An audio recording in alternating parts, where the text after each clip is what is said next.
Hi, this is Colleen Bain from Enhanced Learning Skills for Kids again. I just wanted to give you, in this next video, a little bit more of an interactive demo where I can take you through some of the exercises that may just need a little bit of explanation for your child before your child sort of grasps what's being asked of them. So let me just take you through, before I do that. This one is delayed math, and this uses what's called an N-back, like N for Nancy, N-back technology, and it requires that your child remember information that was previously given to them, and that helps with, processing and memory and a lot of different strengths in there. So it can present a challenge for the kids to understand what the game is even asking of them at first, but the kids will definitely catch on. I'm just trying to give you a little bit of an edge here, so when your child starts, if they do get challenged. All right, so our directions are going to say, the directions itself can be a little confusing. So they'll say, that you'll see and hear a series of numbers beginning with the second number, add each number to the one that came before it, and enter the sum using the on-screen keypad or using your computer keypad. So what that's trying to say, let me just start it. 0. Okay, so there's a 0 that's getting ready until we click start. Let me just give you a little demonstration, then I can try and play it out for you. If the game comes back next and says it gives us a 2, then we are going to add these two together and we're going to type in a 2. The challenge is if the game turns around now and after we put in 2, it's going to give us a 4. So we are not going to add the sum, we're going to add the 4 to our last number. So it's the second number that the game gives you that you have to remember. For example, let me try again. If this, the game turns around and gives us, because it's a 0, it's probably difficult. So let me just show you over here. If the game gives us like a 2 and then it's going to give us a 4, we're going to put in a 6. If the game turns around then and gives us a 5, we're adding the 5 to that 4. We're letting this sum go away.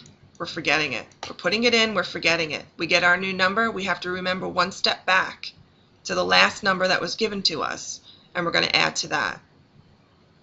So let me see if we start 1 or 2 here, if we can make sense out of this, if you can follow through. So I'll be coaching through it, so I may not get each one of them because I'm going to be talking as I'm demonstrating. So we have the 0, so the next number we're going to add to it and get our sum, and then the challenges really start. 0. So we know it's 0. We have to remember 0 now. 2. Adding that, we got 2. We have to remember 2. 2. 2 plus 2 now is 4. We have to remember 2. 2. 2 plus 2 again is 4. We have to remember 2. 1. 2 plus 1 is 3. We have to remember 1. 1 plus 1 is 2. We have to remember 1. 1 plus 1 is 2. We have to remember 1. 1 plus 2 is 3. We have to remember 2. 2 plus 2 is 4. We have to remember 2. 2 plus 0 is 2. Okay, so that's sort of how you have to go through it, and your child has to get into the routine of getting the sum, putting it in, letting it go. Put the sum in, let it go. Don't hold the sum as the focus of attention, but the second number that it gave us.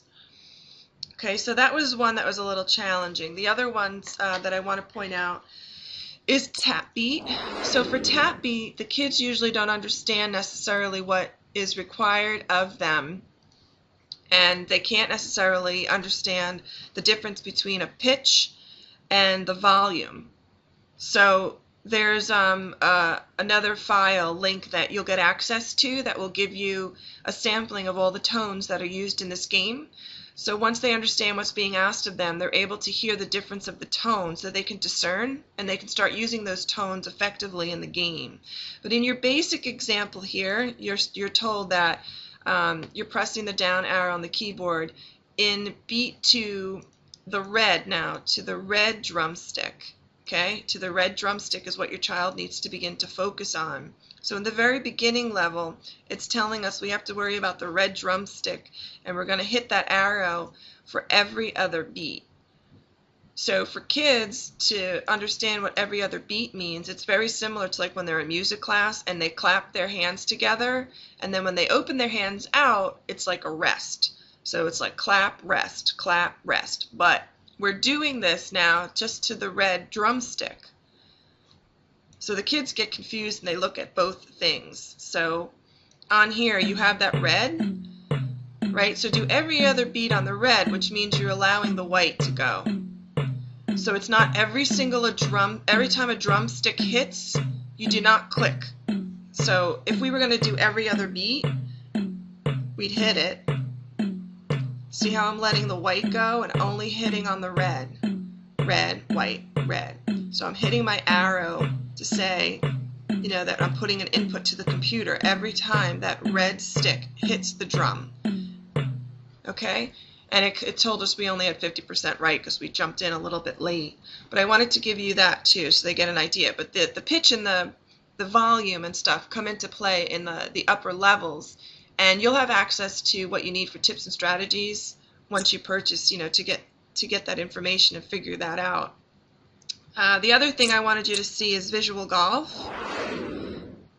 So what you do here, most of the kids love this, but if your child does come out low on visual memory on your pre-assessment, they may get a little frustrated, but you'll definitely see a change in their measures by using this game.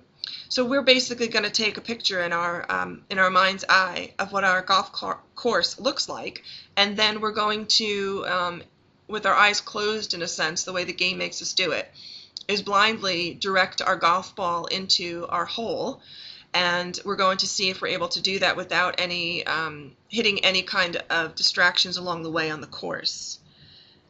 All right, so you can read through that. It will play the audio and read to you. If this audio is working, I'm not sure it is, but it will read to you. It usually does. It may just be because I have multiple recordings going on at once. So let me see if that okay, so if we go in, you'll see what I mean. If we hit start, what we do is we use our mouse to click down on the ball, and now we get to see our entire golf course. All right, we have to keep that picture in our mind's eye because now we have to use our mouse to try and get it into the hole. Okay, so the X says, sorry, you hit a sand trap. Try again. So now your child will click down on the mouse again and see where the hole is. And the game will time it out, so your child can't keep it there too long. And then you have to try and blindly get into that hole. Very close, so you try it again and you get it in. Okay, so what it will do is it's going to, as it continues to go up in levels, you'll get more of like sand traps and things like that for your child, but it's going to make your child attend and focus because it doesn't stay there forever, meaning like you don't get to a sneak peek on this golf course forever. You'll start to see where I clicked on the mouse, you're going to see numbers, see, and that's how much time your child has left before it goes away in a sense, and you have to try again. So you have to make a decision and start again for a new level. So once your child moves the mouse to go, then they just go and they just work their way through it. It's going to really stretch their visual memory, their visual processing, their attention, and their strategy, right? Logic and reasoning to try and figure out what's going on. So the kids really like this. They get more distractions and challenges using that loading methodology as they get up in their levels. And also, don't forget the speed will also change too. So if your child's really quick at this, the game will keep challenging your child to go and do what we just did, but it's going to be even at a faster speed. So we're going to have less time to do what we need to do and to get it correctly. And it will watch us for that. You know, it's going to time us. The game will time you and keep challenging your child to do that. Okay? Trying to think, this is your sound analysis game, which is pretty self-explanatory. I would use headphones for this because your child is going to be really working on auditory processing, auditory memory, attention skills and stuff are going to be in there as well. But it's going to be saying things to your child. And now your child has to turn around and find the All right, it goes through that for sound to code, and then it also it'll do sound to code, and then it will go into some of the complex combinations at times, just for sound analysis and segmenting. And then there's like puzzles, visual puzzles that you have that you'll see in your demo as well. Comprehension. Now I wanted to show you really quick, and then I'll let you go on this one. The comprehension, when you start it, there is a button here. Hold on, let me start it. Okay, there's a button here that I want you to be aware of, because sometimes the parents miss it. And you can turn the sound on if your child needs to be read to, and hit start. A shoe and it underneath will read to your a child. telephone. If your child doesn't want it on, you can leave it off. So there's different ways you can use this too as a coach, which you can reach to me for if you need a little bit more challenges around the auditory again. So it's an auditory processing kind of a thing that's going on here, some comprehension, language comprehension that you'll be able to take advantage of. So I just wanted to give you a quick thing. The rest you can figure out doing your level 1s on your demo, and you should be good to go. So I hope this helps you make your decision to make a purchase for BrainSkills, and to do it easily and to do it confidently, and to know that I'm there to support you along the journey, along the way. And I look forward to speaking with you soon. Thank you.